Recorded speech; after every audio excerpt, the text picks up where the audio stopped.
दर्शकों, Punjab plus channel पे आपका स्वागत है। आज हम आपको मिलाने जा रहे हैं डॉक्टर सोनिया कंबोज।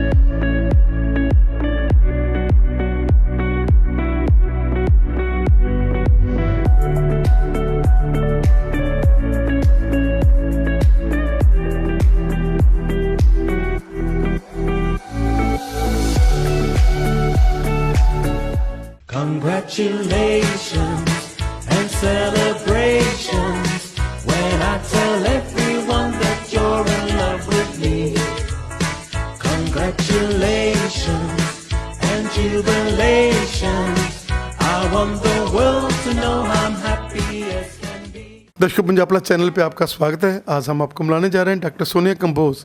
एक ऐसा नाम जो पिछले लंबे समय से अपनी सेवाएं इनफर्टिलिटी के उन पेशेंट्स को संतान सुख की प्राप्ति करा चुके हैं और हज़ारों की गिनती में वो लोग जो अपनी ज़िंदगी के बहुत ही परेशानी के दौर में थे, उनके ऑपरेशन करके उनको एक नई ज़िंदगी दी है। डॉक्टर सोनिया जी, स्वागत है आपका on the eve of doctors days. क्या कहना चाहेंगे? मैं आज के दिन सिर्फ यही कहना चाहती हूँ कि डॉक्टर्स डे सिर्फ एक ही दिन नहीं है, वो रोज़ है और एक जज्बा है, एक जुनून है डॉक्टर बनना, और उसको निभाना भी एक बहुत बड़ा जुनून है जिसमें पेशेंट की केयर और पेशेंट का ख्याल जो है वो सबसे ऊपर है। तो मैं आपके चैनल के माध्यम से सिर्फ यही कहना चाहती हूँ कि डॉक्टर बनना इतना आसान नहीं है और बहुत मुश्किल से, बहुत मेहनत से, बहुत सारे एग्ज़ाम्स पास करके हम एक डॉक्टर बनते हैं। और सिर्फ यही नहीं, डॉक्टर की भी एक बहुत बड़ी ज़िम्मेवारी पेशेंट्स के लिए है जिसमें उसको अपनी ज़िम्मेवारी को बहुत अच्छे से निभाना चाहिए। डॉक्टर्स डे का मतलब यही है कि हम अपनी ओथ को, जो हमें ओथ दी जाती है, उसको हम पूरा करें, उसको हम दिल से माने, अपनी आत्मा से माने और पेशेंट के भले के लिए हम भरसक प्रयास करते रहें। धन्यवाद। डॉक्टर साहब, ये हॉस्पिटल जो वरदान बन चुका है उन पेशेंट्स के लिए जो इनफर्टिलिटी से ग्रस्त थे, और सबसे बड़ी बात है यहाँ डॉक्टर लखविंदर जो कि एक रिनोड सर्जन है, जो कि जाते हैं सारे हिंदुस्तान में। अगर हम बात कर रहे हैं दिल्ली की बात कर लें, हम बात कर लें करनाल की बात कर लें, बहुत दूर दूर तक डॉक्टर साहब सर्जरीज के लिए जाते हैं। और इस हॉस्पिटल की बहुत ही बड़ी ये खुशकिस्मती है कि उसमें एक ऐसा रिनोड सर्जन है आपके साथ। आप गायनेकोलॉजिस्ट हैं, सेवा कर रहे हैं, लेकिन वो एक ऐसे सर्जन हैं जो लेप्रोस्कोपिकली, ओपन सर्जरीज और हर तरह की सर्जरी के माहिर हैं। डॉक्टर्स उनको लोग बुलाते हैं और हमारे लिए ये बहुत बड़ी खुशी है कि जेंसिस हॉस्पिटल में वो खुद जो है सेवाएं अपनी देते हैं। हाँ, डेफिनेटली डॉक्टर लखविंदर एक आज बहुत बड़ा नाम है गायनी लेप्रोस्कोपी में और फर्टिलिटी एनहांसिंग सर्जरी में। Laparoscopic myomectomy, total laparoscopic hysterectomy, endometriosis, septal resection, कोई भी किस्म की औरत की जो बच्चेदानी से लेकर अंडेदानी, ट्यूब और कोई भी उसकी प्रॉब्लम्स हैं, डॉक्टर लखविंदर उनको लेप्रोस्कोपिकली करते हैं। और इसमें उन्होंने बहुत ये स्किल बेस्ड प्रोसीजर्स हैं जो डॉक्टर लखविंदर ने धीरे धीरे करके एक्वायर किया और आज उनका नाम जो है पूरे देश में बहुत ज़्यादा है। क्योंकि जो औरतें हैं वो कई बार जब हम पेट खोल के ऑपरेशन करते हैं उसमें लंबा समय लगता है हील होने में, कई बार ब्लड की भी ज़रूरत पड़ती है और पेशेंट जो है वो काफ़ी, उसको फर्टिलिटी में फ़ायदा नहीं होता। यानी कि बच्चा होने की अगर प्रक्रिया हम देखी जाए तो उसमें दूरबीन से जो अगर हम कोई प्रोसीजर करते हैं, दूरबीन से अगर हम रसौली निकालते हैं, दूरबीन से हम बच्चेदानी निकालते हैं, दूरबीन से हम ट्यूबें साफ़ करते हैं, वॉश करते हैं, एंडोमेट्रियोसिस और जो खून की या पानी की गांठों को ठीक करते हैं लेप्रोस्कोपी और हिस्टेरोस्कोपी द्वारा, तो उसका डेफिनेटली बहुत ज़्यादा एडवांटेज पेशेंट को है। और इसको हम फर्टिलिटी एनहांसिंग सर्जरी भी कहते हैं, यानी कि इससे हमेशा पेशेंट की फर्टिलिटी बढ़ती ही है और पेशेंट को बहुत ज़्यादा फ़ायदा इससे होता है। बहुत बार हमें लेप्रोस्कोपी करने की वजह से टेस्ट ट्यूब बेबी की तरफ भी जाने की ज़रूरत नहीं पड़ती, क्योंकि लेप्रोस्कोपी एक बहुत ही अच्छा तरीका है जिससे हम पेशेंट को फ़ायदा दे सकते हैं। डॉक्टर लखविंदर आज एक बहुत बड़ा नाम है डेफिनेटली, और हमें खुशी है इस बात की वो हमारे हॉस्पिटल से ही नहीं और भी बहुत सारे हॉस्पिटल से जुड़े हुए हैं। डॉक्टर साहब, काउंसलिंग जिसके लिए आप एक रिनोड काउंसलर हैं, क्योंकि बहुत सारे पेशेंट्स जब डॉक्टर सोनिया कंबोज के पास आते हैं तो वो लोग कंसीव कर जाते हैं। उनको काउंसलिंग का जो सेशन है वो आपका इतना बड़ा रहता है। क्या कहना चाहेंगे कि लंबे समय से आपने उन पेशेंट्स को, अब जब लोग कहते हैं कि मैंने IVF कराना, आप कहते हैं नहीं नहीं कोई बात नहीं, आप आओ, पहले हम कारण तो जाने। आप उनके साथ काउंसलिंग करते हैं और बहुत सारे पेशेंट्स हैं सिंपल रीज़न के साथ आप उनको जो है कंसीव करा देते हैं। किसी भी डॉक्टर के लिए या कोई भी फील्ड है, चाहे वो फर्टिलिटी है, चाहे वो कार्डियोलॉजी है, चाहे वो नेफ्रोलॉजी है, चाहे कोई भी फील्ड है, काउंसलिंग एक बहुत इम्पॉर्टेंट जो है प्रक्रिया है। कम्युनिकेशन जो है वो पेशेंट के साथ एक डॉक्टर की होनी बहुत ज़रूरी है, जिसमें काउंसलिंग का एक महत्वपूर्ण योगदान है। काउंसलिंग से हमें यह पता लगता है कि पेशेंट कहाँ पे खड़ा है, पेशेंट की सोच क्या है, सबसे पहली बात तो वह है। और काउंसलिंग कई बार पेशेंट्स को सिर्फ एक प्यार से एक टेंडर लविंग केयर जिसको हम बोलते हैं TLC, वो चाहिए होता है पेशेंट को। सिर्फ वो चाहता है कि कोई हमारी बात सुने, समझे। और बहुत बार एक अच्छी हिस्ट्री से हमें पेशेंट का समझ में आता है कि हाँ, जो कमियां हैं वो सिर्फ छोटी छोटी हैं, जिनको हम बिल्कुल आराम से बात करने से, समझाने से ही दूर कर सकते हैं। कई बार किसी पेशेंट को हम डाइट से, कई बार किसी पेशेंट को हम दिन बताकर, कई बार किसी को थोड़ी सी दवाई देकर भी हम उन प्रॉब्लम्स को सॉल्व कर सकते हैं। कोई ज़रूरी नहीं कि हर पेशेंट को बड़े इलाज की ज़रूरत हो। कई बार जो पेशेंट्स हैं उनकी अगर अच्छी काउंसलिंग करी जाए तो एक तो उनको सेटिस्फेक्शन होती है, पेशेंट को काफ़ी जो बीमारियां हैं और काफ़ी जो उनका दुख है, जो हमारे पास आते हैं वो लोग बे औलाद हैं, उनके मन में कहीं ना कहीं दुख है, उनके मन में कहीं ना कहीं कोई पीड़ा है, उनकी बात कहीं ना कहीं नहीं सुनी जाती। वो नॉर्मल है, वो किसी बीमारी से ग्रस्त नहीं है, वो सिर्फ एक इच्छा के साथ हमारे पास आए हैं। तो ऐसे में काउंसलिंग का और प्यार से उनकी बात सुनने का एक बहुत ही महत्वपूर्ण योगदान है, जिसको मुझे लगता है कि हर डॉक्टर को पहचानना बहुत ज़रूरी है कि काउंसलिंग के बिना आई डोंट थिंक सो कि anything works out. Counselling is the key. Anything works on counselling only, everything works on counselling. जैसे ये हॉस्पिटल जिसमें मेल और फीमेल दोनों आप हस्बैंड वाइफ हैं, और जो भी पेशेंट्स आते हैं, कई बार ऐसे होता है कि जब हस्बैंड वाइफ आते हैं तो उनको थोड़ा इजी नहीं रहता जेंट्स को लेडीज़ के साथ बात करने का। तो ये हॉस्पिटल, क्योंकि डॉक्टर साहब उनकी काउंसलिंग कर लेते हैं मेल्स की और आप फीमेल की, और जो भी प्रॉब्लम चाहे मेल में है चाहे फीमेल में है उसको सॉल्व करके ये हॉस्पिटल वरदान बन चुका है उन बेऔलाद जोड़ों के लिए जिनको संतान सुख की प्राप्ति नहीं हुई। देखो, जेनेसिस में हम लोगों का एक बहुत इम्पॉर्टेंट चीज़ रही कि एक ही छत के नीचे हमने हर सुविधा को दिया, चाहे वो मेल फर्टिलिटी के लिए काउंसलिंग थी, या मेल्स की कोई प्रॉब्लम थी, या फीमेल्स की कोई प्रॉब्लम थी, या उनके दूरबीन से संबंधित कोई चीज़ थी, या IVF से संबंधित कोई चीज़ थी, या फर्टिलिटी से संबंधित कोई चीज़ है। तो हमारी कोशिश यही रही है, मेरी और डॉक्टर लखविंदर की कोशिश हमेशा यही रही है कि हम इस छत के नीचे हम एक औरत को, एक बेऔलाद जोड़े को हम एक संपूर्ण किस्म का ट्रीटमेंट दे पाएँ। और संपूर्ण का मतलब सिर्फ यही नहीं है कि सिर्फ IVF ही है। संपूर्ण का मतलब एक पेशेंट की शुरुआत हिस्ट्री से और सिंपल काउंसलिंग से, ओव्यूलेशन इंडक्शन से, और IUI, लेप्रोस्कोपी, हिस्टेरोस्कोपी, और कई बार सिर्फ मेल की कुछ प्रॉब्लम्स को सॉल्व करके, और IVF अगर इसी कहें तो यह तो प्रोसीजर सबसे बाद की बात है। तो काफ़ी सारे प्रॉब्लम्स तो हमारी सिर्फ सिंपली पहले वाली अप्रोचेस से ही पेशेंट ठीक हो सकता है।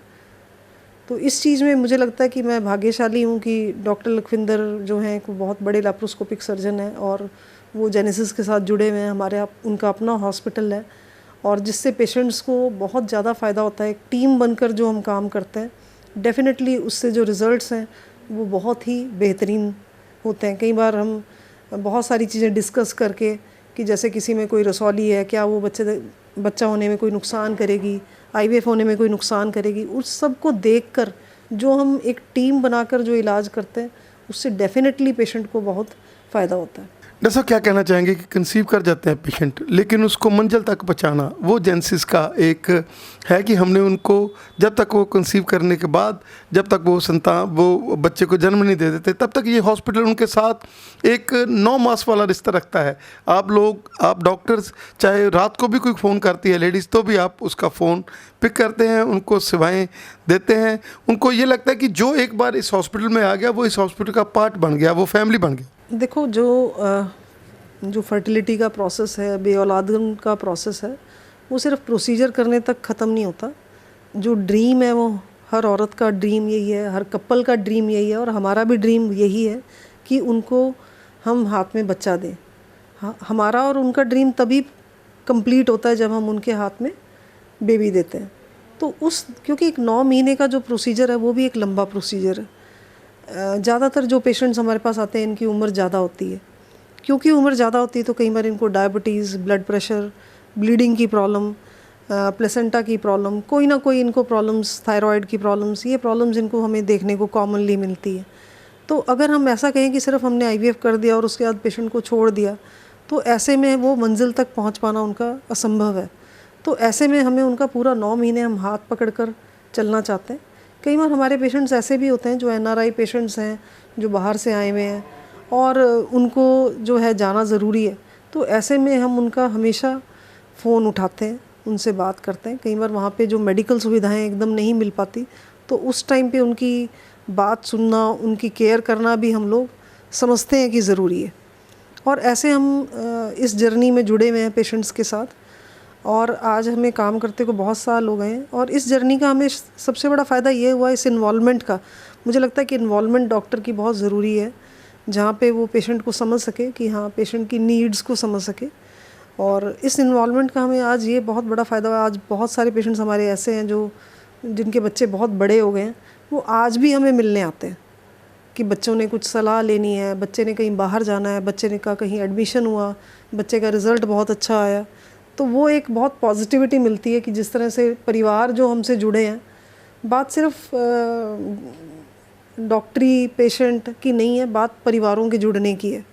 जिनको तुमने, जहाँ पे दिल से तुम काम करते हो, तो उसमें ये सफ़र बहुत ज़रूरी है, जहाँ पे हम ये समझ पाएँ कि पेशेंट की ज़रूरत क्या है। और कुछ भी एफ़र्ट नहीं लगता इसमें, बिकॉज़ शायद हम लोग ये काम बड़े दिल से और जुनून से करते हैं। तो ये पेशेंट्स हमारे साथ सारी उम्र जुड़े रहते हैं, और इस चीज़ की जो खुशी हमें मिलती है इतने सालों के बाद, वो बहुत ज़्यादा है। And we enjoy it, we are very happy about it that patients are associated with us, they still consider us our families. कोई मेजर डिसीजन, जब उनके बच्चे अब 12th में आए, किसी का बच्चा बाहर कनाडा गया, किसी के बच्चे ने कोई और स्ट्रीम ज्वाइन करी, किसी का बच्चा डॉक्टर बन रहा है, तो आज वो अगर आके हमें मिलते हैं कि डॉक्टर साहब, ये बड़ी माँ है, ये बड़े पापा हैं, इनसे सलाह करो कि कैसे आप चाहते हो, तो वो जो खुशी है वो अनबिलीवेबल है। I think that's the real pleasure and real happiness me doctor Lakhwinder are looking for. ऐसा ये हॉस्पिटल जो कभी एड्स में विश्वास नहीं रखता, और बहुत ही कम ऐड, इतना बड़ा हॉस्पिटल लेकिन ऐड बिल्कुल नहीं। आपकी ऐड, आपके ये वो पेशेंट्स हैं, वो चेन है, वो एनआरआई वीर हैं जो आते हैं दुखी हृदय के साथ और सुख लेकर जाते हैं। और जैसे आप डॉक्टर सोनिया जी, जिस तरीके से आपका बिहेवियर है, डॉक्टर साहब का बिहेवियर है, और आपने जैसे बताया कि एक फैमिली की तरह हम अडॉप्ट करते हैं, और यही कारण है कि आप ऐड कम करते हैं और आपका जो चेन है वो अपने आप बन रही है। इतने बड़े हॉस्पिटल में कोई ऐड नहीं है, और फिर भी चेन जो है, क्योंकि जो एक बार आ जाता है वो आगे की आगे मल्टीप्लाई कर रहा है। देखो, हमें कभी ऐसा लगा नहीं कि ऐड की बहुत, बिकॉज हमने we put in our best, हमने बहुत हार्ड वर्क किया। एंड मुझे ऐसा लगता है कि it is very natural. I don't even think that it we should call it hard work. I think it should be very natural. कोई भी बंदा किसी भी फील्ड में काम करता है, it should be to the best, और वो उसका रिज़ल्ट है। जब तुम हार्ड वर्क करते हो तो अपने आप ही लोग तुमसे जुड़ते हैं, and by word of mouth, एक पेशेंट से दूसरे पेशेंट से कैसे वो चेन बनती चली जाती है। I think it's all hard work and God, and सही नीयत के साथ और सही ईमानदारी के साथ, ट्रांसपेरेंसी के साथ, और परमात्मा का नाम लेके अगर हम मेहनत करते हैं, तो मुझे नहीं लगता कि कहीं पे हम सफल नहीं होते और कहीं पे हम मैनेज नहीं कर पाते। तो मुझे लगता है कि शायद सबसे बड़ा रीज़न यही रहा है कि हम लोग, both of us, me and doctor Lakhwinder, we have worked very hard for the patients, and we have always been there. हम लोग हमेशा उनके साथ रहे हैं, और उस तरह से वो चेन बनती चली गई। The kind of trust patients have for us, and I think we should thank God also कि उन्होंने हमें ऐसा बनाया, दोनों की सोच को, एक पॉजिटिव सोच को हमारे अंदर रखा, एंड हमारे लिए वर्क पहले है और मनी बाद में है। तो आई think it is all God. जैसा हम सर्वाइकल कैंसर की बात कर लें, तो उसके लिए आप बहुत बड़ा अभियान चलाते हैं और समझाते हैं उन यंग गर्ल्स को, उनके पेरेंट्स को, और जो वैक्सीनेशन है वो यहाँ पर अवेलेबल है, और आप सलाह देते हैं कि जो मैरिड वुमेन्स हैं, चाहे वो 30 साल के नीचे हैं, तो उनको भी ये लगाना चाहिए। क्या कहना चाहिए? देखो, सर्वाइकल कैंसर की वैक्सीन जो है, वो सर्वाइकल कैंसर एक बहुत बड़ा कैंसर है जो लेडीज़ में कई बार बिल्कुल पता नहीं लगता, and it is one of the biggest cancer threats to the ladies. तो तो ऐसे में मैं सिर्फ यही कहना चाहती हूँ, yes cervical cancer vaccine is available. अब तो इंडिया ने भी बनानी शुरू करी है और मुझे लगता है कि ये वैक्सीन जो है अराउंड 13-14 ईयर्स से लेकर 45 की एज तक हम लगवा सकते हैं बच्चों को। और जितना जल्दी लगवाएं, अगर हम जल्दी लगवाते हैं तो इनकी डोज जो है सिर्फ 2 ही लगती हैं, और अगर हम बाद में लगवाते हैं तो 3 डोजेज़ लगती हैं एटलीस्ट। कुछ कैंसर्स और कुछ ह्यूमन पेपिलोमा वायरस और वार्ड्स से हमें डेफिनेटली सुरक्षा मिलती है। तो अगर कोई चीज़ की वैक्सीन आई है और वो अप्रूव्ड है गवर्नमेंट ऑफ इंडिया के द्वारा, तो मुझे लगता है कि इसका हमें ज़रूर फ़ायदा लेना चाहिए। एंड इसके लिए अवेयरनेस कैंपेन्स होनी चाहिए जिसमें पेशेंट्स को सिर्फ वैक्सीन के बारे में जागरूक ना किया जाए। जो फार्मास्यूटिकल कंपनीज़ हैं सिर्फ वैक्सीन्स के बारे में जागरूक ना करें। मुझे लगता है कि पेशेंट को ये भी जागरूक करें कि उनको क्या क्या करना चाहिए ताकि सर्वाइकल कैंसर ना हो, और जो पैप स्मेयर है और जो रेगुलर चेकअप्स हैं क्या होने चाहिए औरतों को, मेरे को लगता है कि उसके बारे में भी गाइडेंस देना चाहिए। तो वो भी इक्वली इम्पॉर्टेंट है। वैक्सीन के साथ साथ हमें जो अवेयरनेस कैंपेन है वो भी उतनी ही ज़रूरी है जितना कि वैक्सीन है। डस आवाज़ से 15 साल पहले बाबा बबला जो हैं कान्हा डेंसिया वाले, उन्होंने हमें आपके पास भेजा था। हमने आप लोगों को कवर किया, हमने डॉक्टर्स को ही कवर करना शुरू कर दिया। ये वो डॉक्टर हैं दशकों जिनको हमने सबसे पहले कवर किया था। अब हमारे पास इतने डॉक्टर्स हैं, इतने डॉक्टर्स की हम लोग इंटरव्यू करते हैं, इतने डॉक्टर साथ जुड़े हैं।